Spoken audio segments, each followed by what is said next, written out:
Energy, the Language of the Animals, by Abraham Mashal and Kurdt Greenwood. I'm Abraham Mashal, and during the last 22 years, I've spent my life training humans and dogs. Over 6,000 dogs and probably around 20,000 humans. Most of the time, I've gone into people's home environments and trained the dogs, which allowed me to see every kind of American living space. Big or little, clean or dirty, safe or dangerous.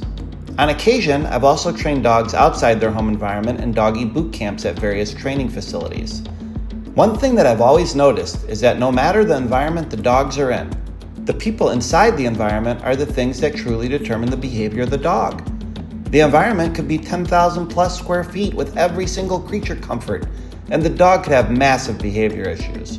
Or the environment could be 700 square feet and dirty, and the dog could be thriving. Why is that? The environment we create for dogs in America is always artificial. With the exception of working dogs and farm dogs and herding dogs, homeless people are the only ones who somewhat provide their dogs with natural environments. And even then, it's not very natural. Any environment that doesn't utilize all the dog's natural instincts is artificial. If your dog is living inside of a climate-controlled environment, that is the farthest thing from the natural environment that we can get. The natural environment for your dog is outside, where they can use their amazing abilities to forage, hunt, and scavenge their way to survive. They would normally be working with other dogs as a pack to do these things, and if other dogs are not available, they'll even form packs with other kinds of animals. The goal is always one and the same: to survive.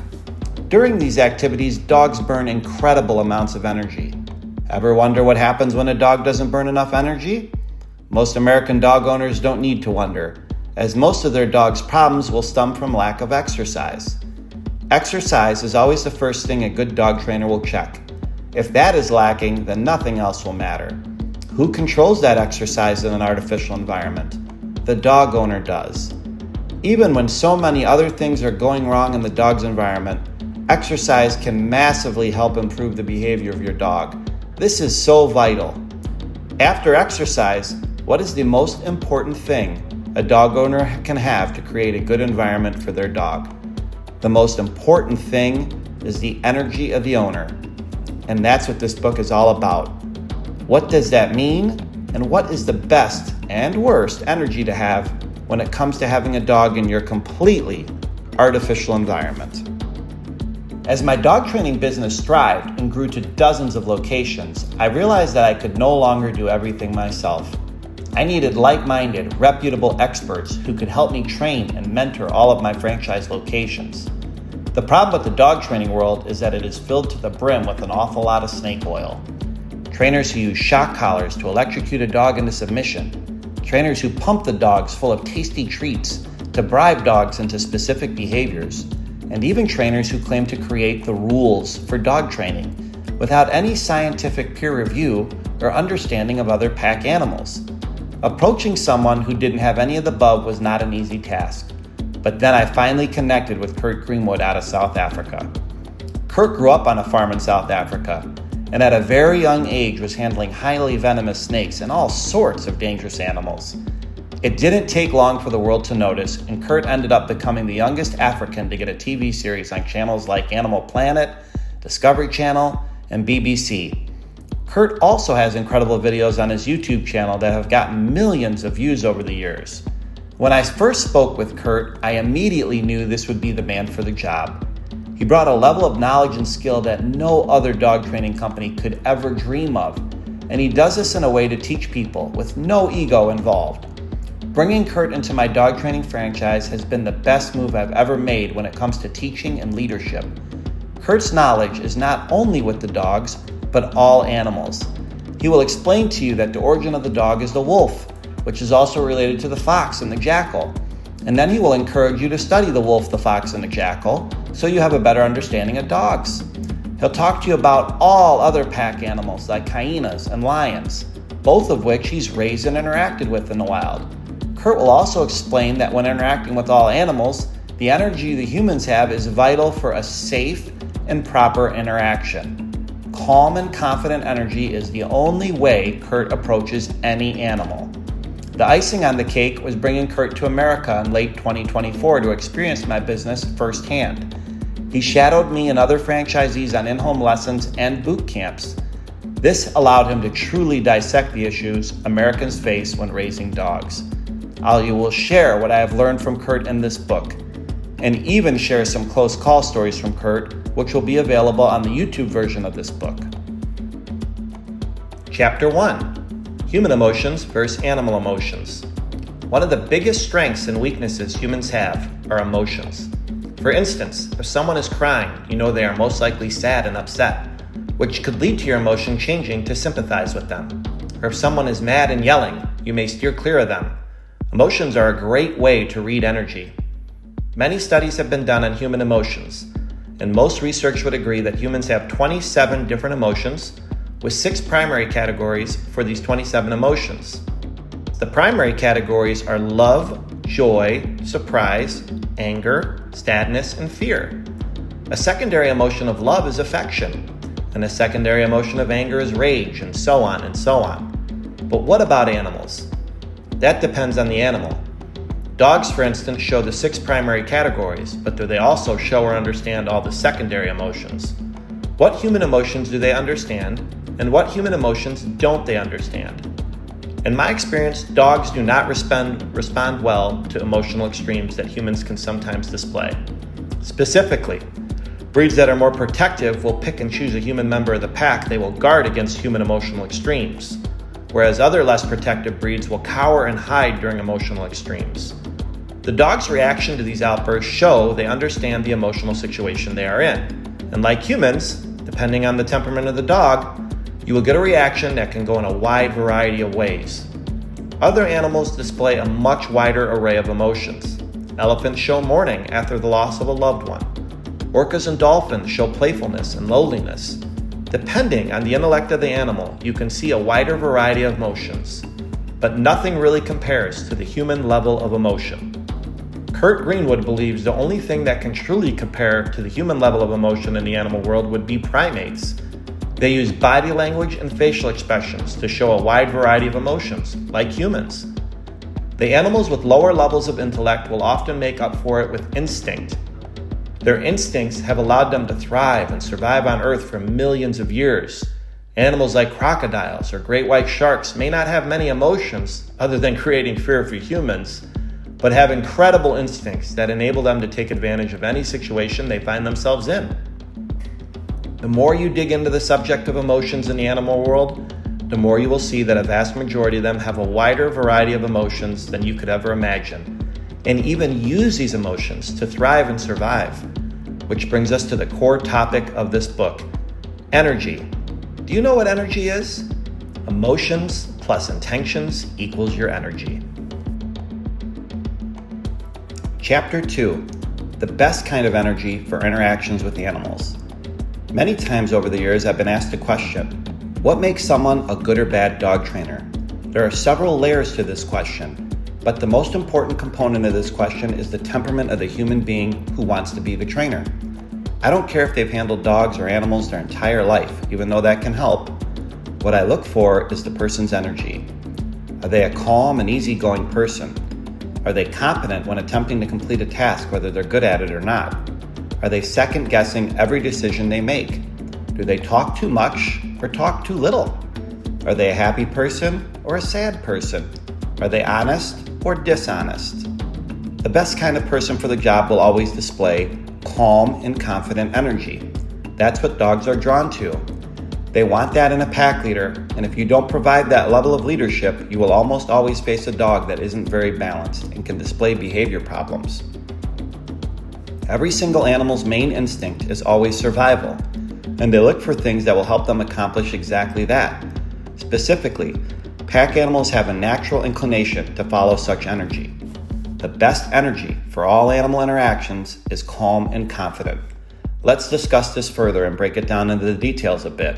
Calm, meaning not showing nervousness, fear, or other emotional extremes. Calm means the absence of violent energy or intent.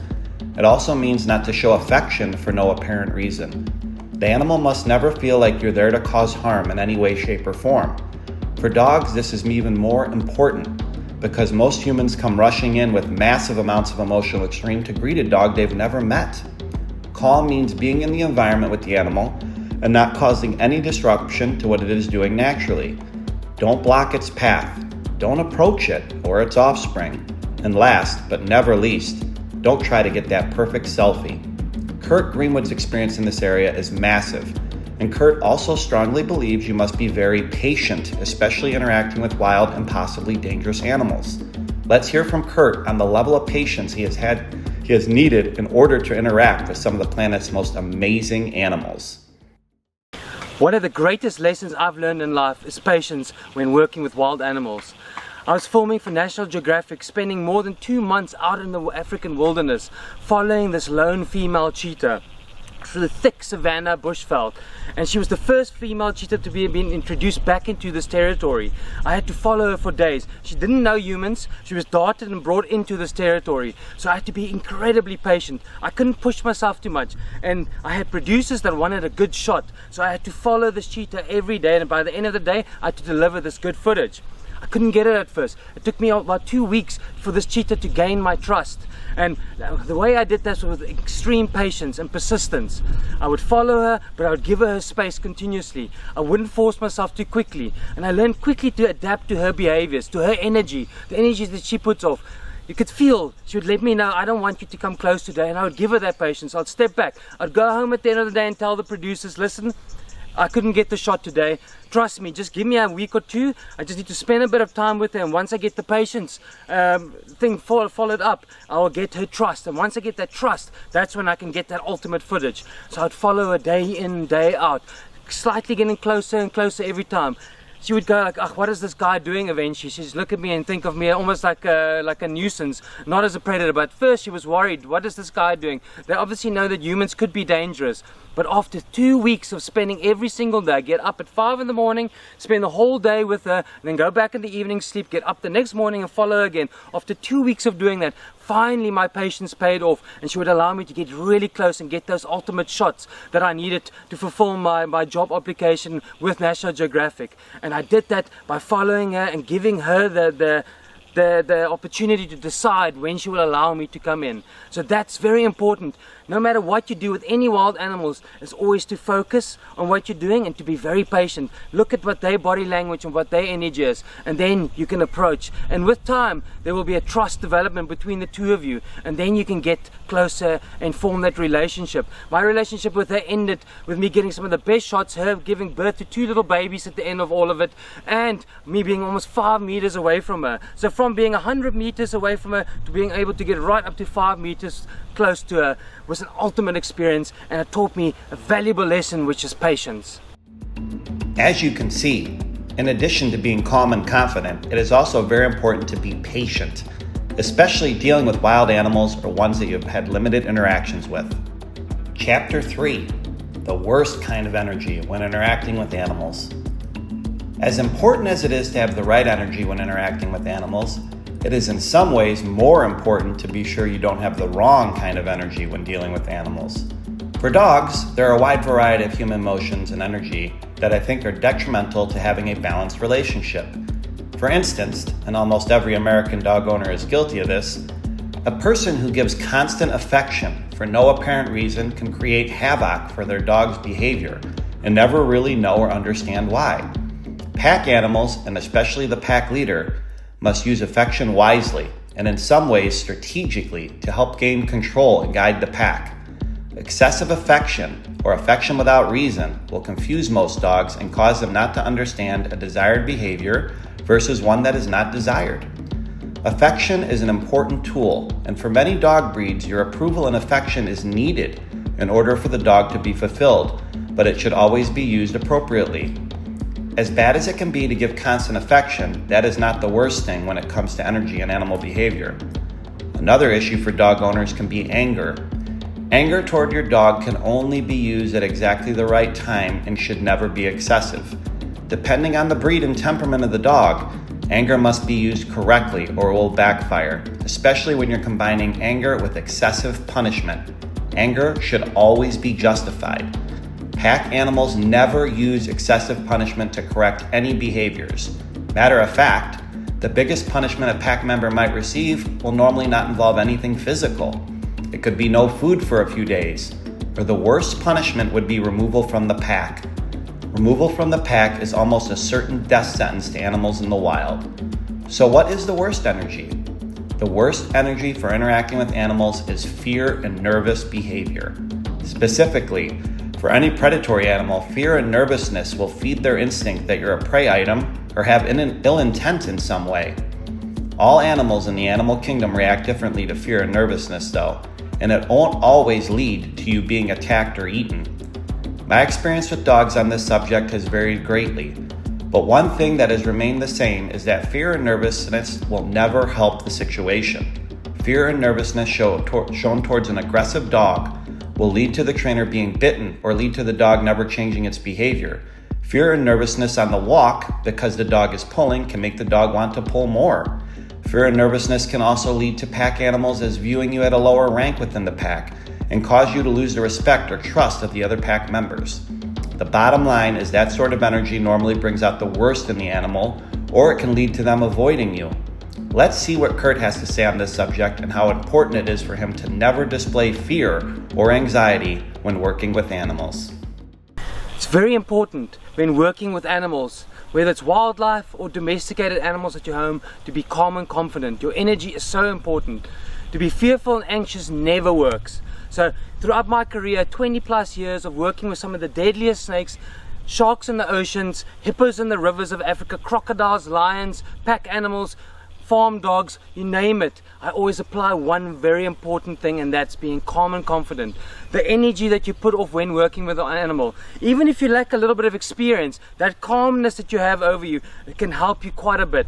Now obviously as you grow and you learn more about a certain animal's behavior, you gain knowledge, and with knowledge we abolish fear. That's one of my big favorite sayings to say, is that knowledge abolishes fear. If you learn about something and you get comfortable with something, the fear level goes away, and then with that the anxiousness also drops, and with that you get the ultimate level of calm and confidence. And I've used that with any animal that I've worked with. So if I'm walking into a lion camp, the first thing I do is I evaluate the situation, I take a deep breath, and I look exactly what's going on. I read the animal's body language, but I stay calm and confident. I don't show any fear and I don't show any anxious energy. The moment I do that, it's not going to work. And I always say, when working with animals, if I feel slightly fear or slightly anxious that day, I do not work with the animal. So I won't go film, I won't go handle a deadly snake if I don't feel 100% fit and ready. So if I had a bad night's sleep, I had a big fight with my girlfriend, or just had a bad day in general, I do not work with wild animals, because I need to be in a calm state of mind, and energy needs to be neutral when entering these environments.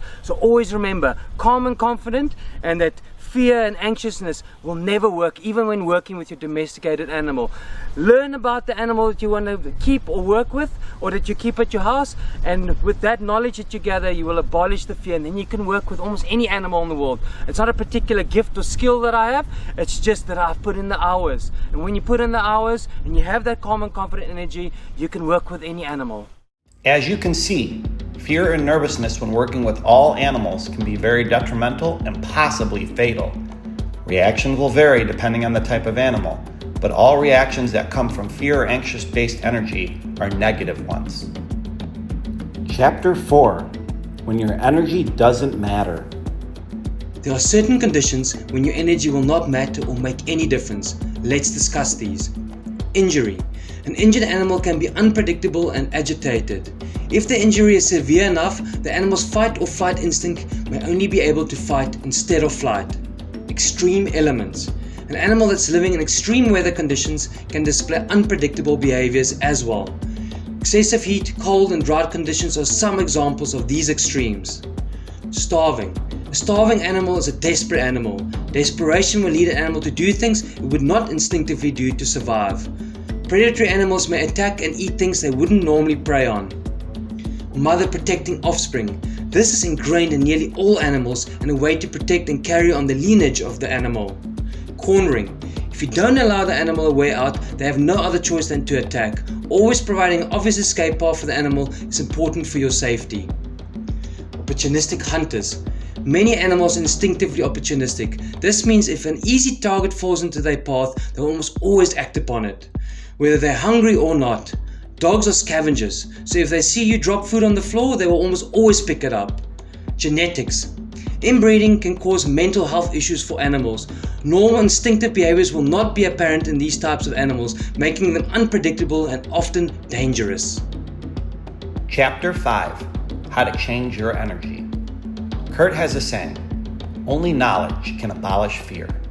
What this means is that learning about the animal and its behavior can often help someone overcome their fear and nervousness. When you learn about something, it will almost always calm your nerves and build confidence on the subject at the same time. Learning and studying the animal is a vital tool to help abolish any fear you may have. Physical and mental strength are also very important.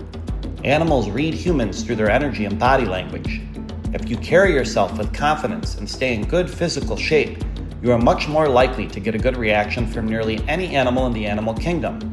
Just like we look at the perfect specimens in the animal world, animals are reading us and doing the same. My experience with dogs is no different.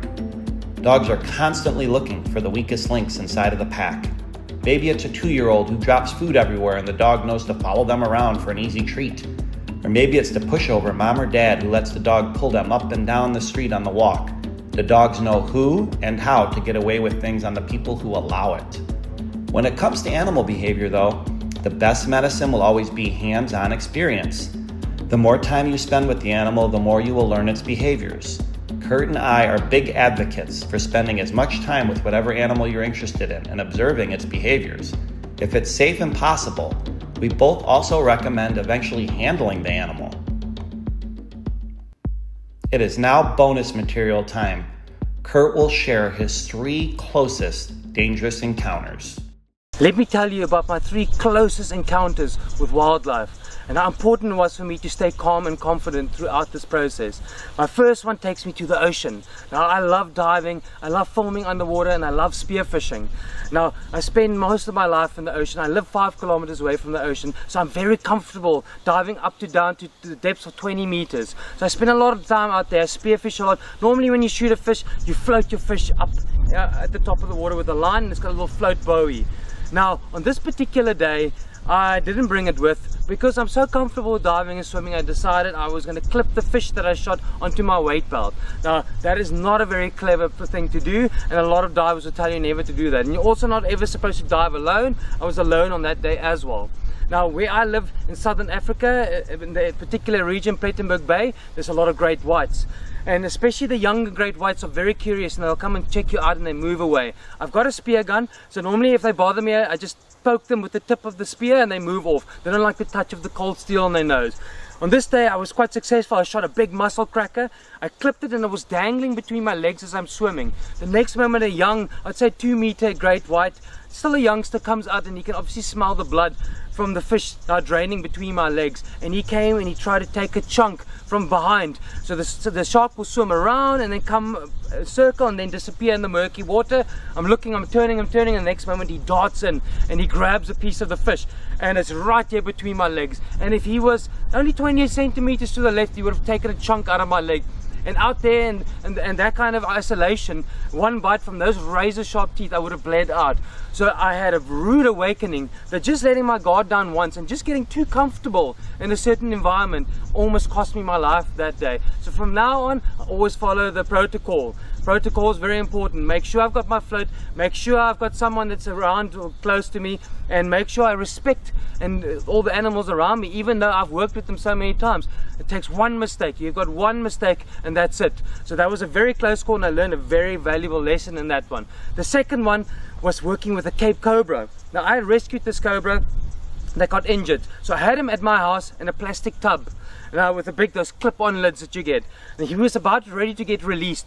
So this day I opened and I lifted up the lid and I'm looking inside and I don't see the cobra, and I was like, what is going on here? How could this cobra have escaped here? As I lift the lid, he has forced his body into the lid of this plastic tub, and as I lifted it dropped out and he bit me on my elbow. Now Cape Cobra, for those who don't know, is Africa's deadliest cobra.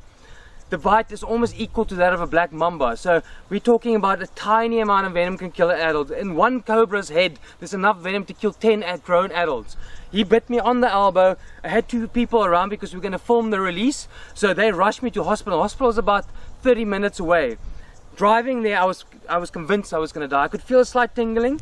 There was 2 puncture marks on my elbow, so I knew I got bit. There was slight blood dripping out, and I started feeling a slight tingling, and I was telling the guys in the car, I was like, it's over. You know, he got me, the higher up the bite, the closer the bite to the heart, the quicker it also acts. People have died within 20 minutes from a bite of a Cape Cobra. I knew we were 30 minutes away from the nearest hospital, so I thought it was over. So by the time I got to the hospital, I was like, now I'm like, in my head, I think I'm like, am I actually dying, am I not? So you're almost playing that over in your head. So I didn't know if I made it worse because I could see the blood coming out. But by the time we got to the hospital, this is now already 35 minutes later, I was still fully conscious. The neurotoxic venom of a Cape Cobra knocks you out completely.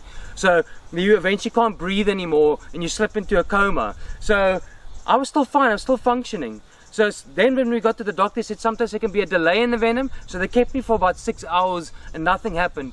And by the end, we evaluated that I was so lucky that where that Cape Cobra bit me, it was on a bony plate here and there was no veins. And if he was just an inch to the left, I would have been fully envenomated, and I probably wouldn't have made it because it's so close to my heart. So I was incredibly lucky. The doctor says he's never seen anything like that, where a guy gets a full bite and it just misses everything and hits him, because there was 2 puncture marks with blood, but it was on a bony plate.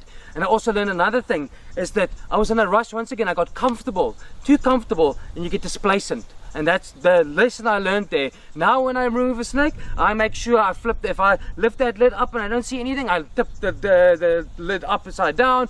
It's always having that consciousness in my mind that something can go wrong, and I've only got one chance. So the problem we have working with animals day in, day out is that we get complacent because we get so comfortable. So I've learned that valuable lesson that I apply my system, which is normally a couple of step system when I'm working with any animal. So that was a valuable lesson, and once again, incredibly lucky not to have been taken out that day.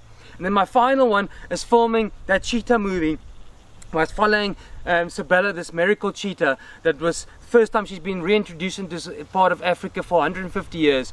And in this territory there was a lot of black rhinos, and black rhinos have a bad attitude. Black rhinos don't have a good eyesight, and they are quite a grumpy animal. They're the one that's slightly more reclusive and a bit more shy, with the worse eyesight than the white rhino, which is the bigger one, the one that people are more commonly known. The black rhino is the grumpy cousin. Now I'm following this cheetah in very, very thick bush, like this kind of thick bush, and black rhino love thick shrubs, so they can just disappear in here. And I'm following this cheetah also. Once again, this is already a month and a half in. I've now gotten used to my landscape that I'm in, so I'm just focusing on the cheetah, forgetting that there's also other dangerous animals. I am now just focused on the shot once again, not following my system 100%.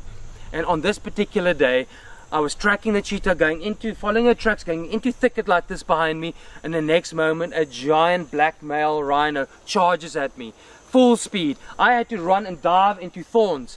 It took me months to get all the thorns out. They actually had to kind of pass out of me eventually. I was just covered in thorns. Luckily it didn't get me in the eyes or anything, but I had to run and jump. The ranger that was with me, helping me carry the cameras and stuff, he actually had to get stitches. So we both had to run and just jump into the thorns, because a black rhino can run at 55 kilometers per hour, way faster than I can run. So once again, a very valuable lesson was, all my focus was once again only on the cheetah. I've now been in this environment for a month and a half, so I'm comfortable with the environment, and I neglected to focus on everything that's happening at all time. And these are all valuable lessons. So all 3 of these stories tie into one thing. I lost focus on what I was doing, I got a little bit arrogant, and I got too comfortable. And that is a life lesson that really took me to a whole new level when it comes to working with animals, that I've worked out my 5-step system to work with these animals. When I enter a camp with wild lions, when I go release a snake, when I go dive with sharks, I follow a system in my head so that I'm thorough and I make sure nothing goes wrong. And that's how I've stayed safe, and I haven't been bitten by anything serious since those interactions. We truly hoped you enjoyed this book. To keep the conversation going, please subscribe to our YouTube channel and feel free to comment and ask questions. Thank you.